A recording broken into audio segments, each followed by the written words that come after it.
Cajun softball advances, the Bobcats lose late, and the baseball team for the Louisiana Ragin Cajuns gets a big win. It's Locked On Sunbelt.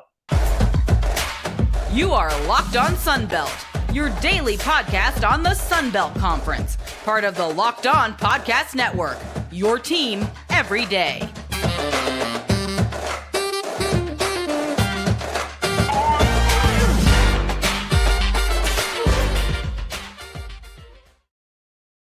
All right, welcome back to another edition, bonus episode, if you will, of Locked On Sunbelt, your team every day. I'm Dave Schultz. Would have done it last night, but there was not a one, but more than 2 hour weather delay between the Ragin' Cajuns baseball team and Southern Miss. And so someone may have passed out before we got to it. Thanks again for tuning in, getting ready to head over to Baton Rouge for the anticipated matchup, the Ragin' Cajuns and LSU, and it is huge. Cajuns 5-0 over Omaha. Did a good job against their tough pitcher, and the offense did more than enough, whereas LSU fell behind 1-0, but then run ruled Prairie View A&M. So everybody looking forward to this matchup that is going to set the tone for the rest of the weekend. Who's going to have to go through the losers bracket, because you're going to have to play again later on this afternoon. That's an extra ball game. And then you're going to have to play 2 tomorrow to win. So it is a huge difference, especially pitching-wise, what is going to be a hot and humid weekend in Baton Rouge. All right, so let's go over the Cajuns softball game. Maya Davis, who struggled offensively in the Sun Belt Conference tournament, did not yesterday. 2 for 3 with 2 runs scored, got on base, stole second. Stormy Kolosnik drove her in on a ground out, and it's 1-0 immediately, which is a big deal because Meyer, the Omaha Mavericks pitcher, is really, really good. Like less than a base runner an inning, and already it's 1-0 Cajuns. Sam Landry gets a nod for the Cajuns in the circle, and tough to say that she struggled. 4 1/3 innings, 4 base hits, no walks, no runs, but she wasn't quite as dominant as she was last week in the Sun Belt Conference tournament. She strikes out 5, and she was in and out of trouble. The Mavericks, again, maybe a little offensively challenged, did get runners on base, but could never bring that run home. Cajuns had another run in the third. Again, I think that was Maya Davis coming around to score on Kolosnik. I'm not saying that right. Sorry, Stormy. Base hit to left. She had a big ball game. Stormy, 2 for 4 with 2 runs batted in and a run scored. She was outstanding. But some Cajuns batters that may have not had Lauren Allred had the game-winning game championship home run in the Sun Belt, but didn't do much other than that. It's enough. And Carly Heath, the Sun Belt Player of the Year, didn't do much in the Sun Belt Conference tournament either, and she hit a home run. So they got going for the Cajuns, and they kind of, I don't know, run away with it. I guess they could have run ruled them with a big base hit. But a 5-0 ball game, and Jerry Glasgow was like, we have to shut them out because Meyer for Omaha is really good, and the Cajuns chased her out before the 5th inning. She gave up 5 runs all earned, 7 hits, and 2 strikeouts. Remember, she came in like 266 strikeouts in 177 innings. So the Cajuns did a masterful job against her. And the big question, not the big question. Let's get to the other stuff that the Cajuns did. A lot of players that did not necessarily start got in, and some in the circle. Megan Shorman, an inning and 2/3 of shutout baseball, walks 1 and strikes out 4 in an inning and 2/3. Kendra Lamb strikes out the side in the 7th. So everybody got a little experience playing in Tiger Park. I think Bobby Nuvo on the radio broadcast said 19 different Cajuns got into the ballgame. That is big. And now you have to wonder who is going to pitch. Do we go back? Do the Cajuns go back to Landry, who's been so good? Do you go with Megan Shorman? I would doubt that it would be Carly Heath. She hasn't pitched in a while, although available if necessary. So we'll see who it is. I presume it's Landry, or though it could be Megan Shorman. I really have no idea which way Jerry Glasgow is going to go, but he could go any of those ways. And remember, I guess, I don't know who it was, said that, Kendra, maybe it was even Glasgow, or maybe it was Kevin Foote on the podcast. Kendra Lamb has a complete game shutout against LSU in Tiger Park from a couple of years ago. So Maybe it could be Kendra Lamb could be going. Who knows? But looking forward to that ball game. It should be a fantastic, early afternoon crowd. Game is at noon, and it's going to be. This is going to be a long way going out to looking out in the West Coast with the Super Regional. Washington with a run rule. McNeese with a 13-inning victory over Minnesota. So we'll see if the Cowgirls can, recuperate and have enough in the circle to go for the rest of the weekend. But we'll see how that goes. So the Cajuns advance. All right, let's see where we are on time. You know what? Let's make this a short episode. That's okay. So let's take a timeout. We'll come back. Texas State had a shot to beat A&M. That's going to be a tough one to get over. And the Cajuns baseball team needing one win, got it. All right. But, I do need to talk to you about Birddogs, and because, they're fantastic. We got a couple of pairs of shorts last week. They're stretchy fabric. Makes my legs look great, and they're comfier than my other shorts and pants. They give me the freedom to wear one pair of shorts or pants on the golf course, to a meeting, hanging out with friends, or even on a date. So go to birddogs.com. There we go. Go to birddogs.com/LockedOnCollege. And when you enter the promo code LockedOnCollege, they'll throw in a free custom Birddogs Yeti style tumbler. You can see right here. With every order, have had green tea in it before. Now, as you can see, steam, we got the coffee in it. So hopefully you will enjoy that as much as I am. Again, go to birddogs.com/LockedOnCollege. And when you enter promo code LockedOnCollege, they'll throw in a free custom Birddogs Yeti style tumbler with every order. All right. Birddogs.com/LockedOnCollege. All right. Dave Schultz, Locked On Sunbelt, your team every day. Texas State, maybe a little bit of a controversial addition to the NCAA tournament versus South Alabama. I think we talked about it last week. The NCAA went right down the list for at-large berths, and except once, they put Notre Dame in over South Alabama. South Alabama went to San Marcos earlier this year and beat Texas State 2 out of 3, but apparently Texas State had more top 25 wins or whatever the case may be. They got in. Now, they get sent to the Texas Longhorns region. They're in the Austin region. That's Texas. That's A&M, and it's Texas State. All right. So Texas State is basically playing a home game against A&M because, none of Longhorn fans are wanting A&M. They want to see A&M lose at all costs. Also, in their mind, right, Texas State will be an easier team to beat. Texas State had their chance. I mean, it is what it is. It is an extremely tough loss for Texas State. Where did it go? I had it here. Texas State was leading 1-0 into the sixth. It was a little bit of an odd game plan from Texas State. Jessica Mullins pitched 4 innings I'll rephrase that, came out in like 2 1/3. She came out really early. I didn't understand that. But McCann went in, and this is a scoreless game into the sixth.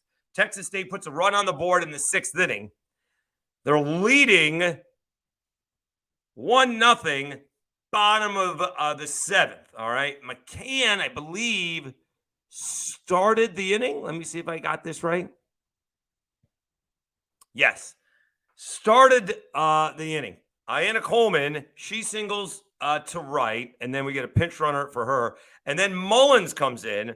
We get a fielder's choice, 6-4. So 1 on, 1 out, runner on at first base. Ferguson flies out, and then Woolley, the big play of the game probably, singles to center field. Okay. So a little bit of a tough spot here for the center fielder and for Woolley. The Texas State center fielder, Randolph, overthrows third. If it's a good throw, the runner's out. It looked like dead meat. Like it wasn't going to be close at all. And so the runner would have been crushed for trying to go to third base and making the final out. Instead, way overthrown, and the runner comes home. It's now a tie game. And then 2 outs, nobody on in the 8th inning, and a couple of extra base hits, and that was all for Texas State. A&M wins it with a run in the 7th, a run in the 8th. Really a devastating loss for Texas State because, they were going to do it and not have either Mullins or McCann throw an extensive amount of innings. And they still haven't. Mullins threw 4, right? She can throw more than that. And McCann threw 3 2/3. But now they're playing in the loser's bracket instead of the winner's bracket. And it's a game that, a Sun Belt team, group of 5 team has to win when given the shot. All right. For example, McNeese took a 5-3 lead on Minnesota. They had to hold on, but they did, and won 5-4. Although Minnesota came back in the bottom half of the 13th inning, played almost 2 games out there. So they hang on. They advance. They'll take on Washington. I mean, just a tough loss for Texas State. Really feel bad for them, but someone would have been the GOAT. In this case, not the greatest of all time, but the other meaning. Again, a good throw and the base runner's out at third, I think by a wide margin. I'm not even sure she was at the bag when the ball ended up in the dugout. She would, and everyone would have been saying, why is she go to third?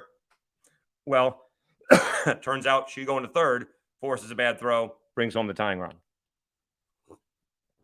So Texas State will have to go through the losers bracket later on today. All right, one more timeout, and we'll talk a little Cajuns baseball right after this as we give you, again, thanks.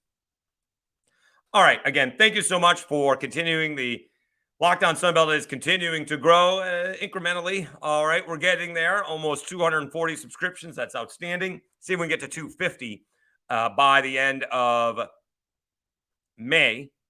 We got the Sunbelt baseball tournament coming up. I don't think I'm going to be at that. Maybe if the Cajuns make the semifinals on Saturday, we'll race up there. But other than that, we don't have plans to go. And they could get there. We'll get to that in a second.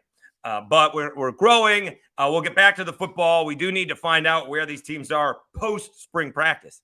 I would say post-transfer portal, but it really isn't. The transfer portal seems to keep on going and going and going. Whether you're in there as an undergrad or as a grad transfer, it seems you can get in there as often as possible. So please, if you see it on YouTube, like it, share it. It's a big help. Also, don't forget you can get Locked On Sunbelt wherever you get your audio podcasts. Just search Locked On Sunbelt. Spotify, Apple Podcasts, Amazon, iHeart, wherever you get your podcasts from, search Locked On Sunbelt. And if you're doing it in Apple Podcasts, please rate and review. It's a big help. It's help spreads the word.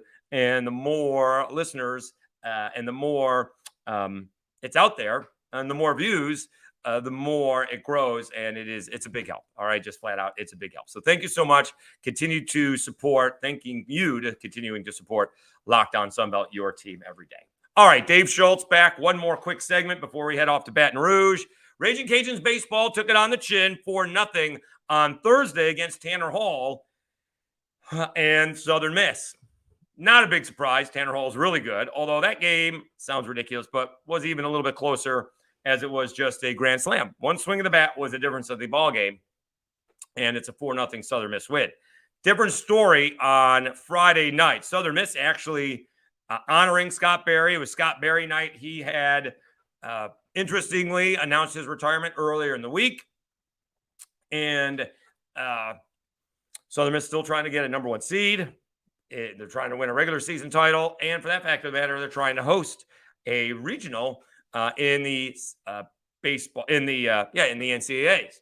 All right, so they get their 4-0 win. Cajuns bats came out in a big way on Friday night, and the defense was not particularly good for Southern Miss either. They committed 3 errors. Cajuns bats get 2 in the first, go up. They win 10-1. Excuse me. 10 runs on 15 hits. Fluno was outstanding for the Ragin' Cajuns. 8 innings, 1 run, not until the 8th. Walks 2, strikes out 11. So the Ragin' Cajuns, guarantee themselves a top 6 seed. Corey Diaz says at least the 4 seed. they could still get the 3rd seed. And that just matters if you're playing.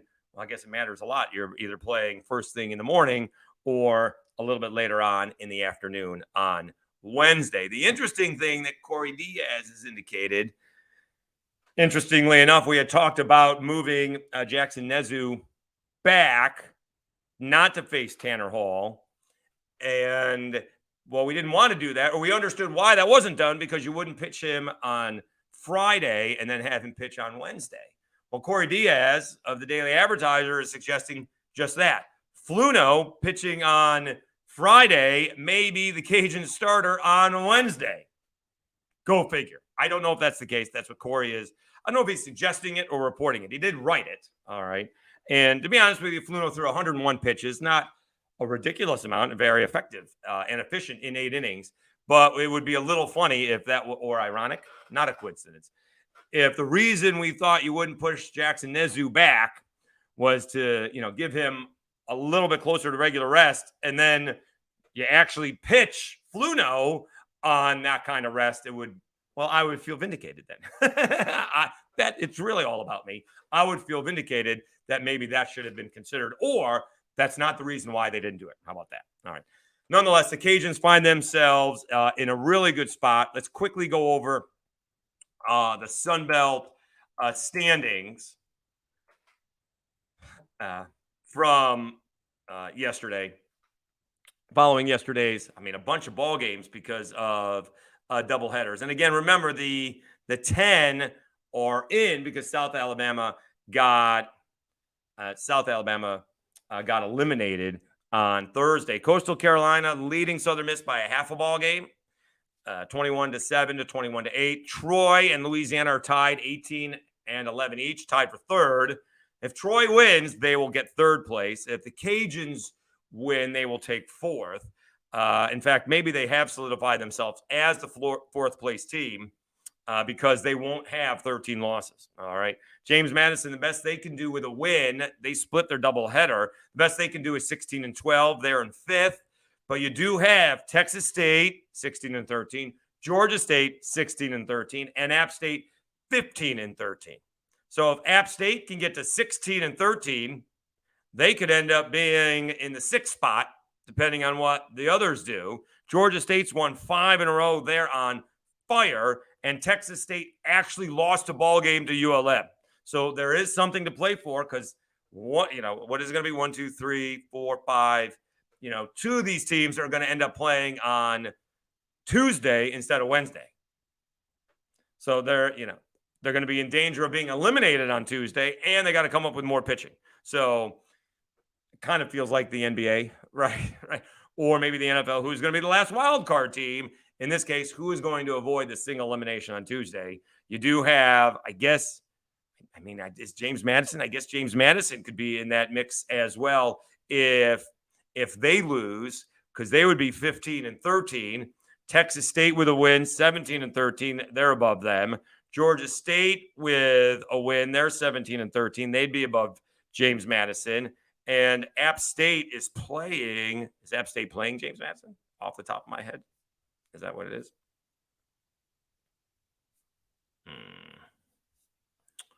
App State. App State's at Troy. Okay. So App State could win as well. So James Madison has to win. James Madison is right now sitting in 5th, and they got to win to avoid falling to 7th potentially. So there is a lot on the line here today as the regular season is wrapping up. All right, quick episode, although still about 20 minutes. Heading off to Baton Rouge, we'll see when we're back. We'll come back after the Cajuns and LSU play. If the Cajuns win, if the Cajuns lose game 1, we will be there all day. All right. It is what it is. All right. Thanks very much for tuning in to Locked On Sunbelt, your team every day. We will have another podcast tomorrow, following up what happens today in Baton Rouge. All right. Again, thanks for tuning in. I'm your host, Dave Schultz. You've been watching and listening to Locked On Sunbelt, your team every day.